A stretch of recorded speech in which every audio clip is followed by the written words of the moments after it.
The film is a portrait of Iranian men, a couple of young Iranian men who are choosing to undergo sex change surgery. And what the film does is sort of look at the reasons behind that choice, the concerns around that choice, and the culture that really informs that choice. A friend of mine, I was at the office, and he works in the same place, and he said, look at this article in the New York Times. And I read it, and I was just like, I was fascinated. I couldn't believe it.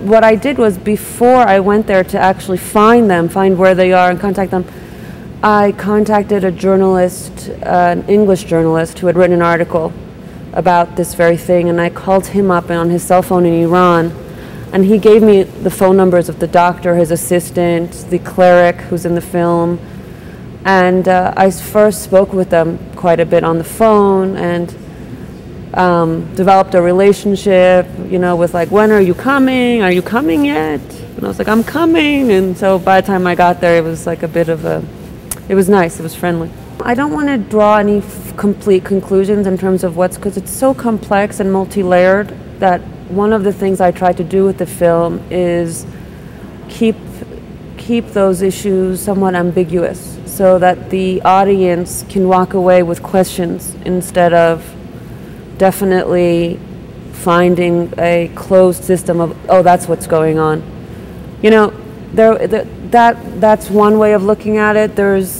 It's so complicated that you know, it's not something you can really be like, you know, it's accepted by the state, but it's still not accepted really by the culture, because what you see with a lot of my characters is that the families are very traumatized, especially when a man becomes a woman.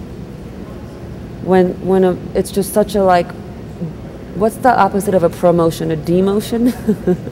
It's such a demotion. It's like, it was interesting because there were women who were at the clinic.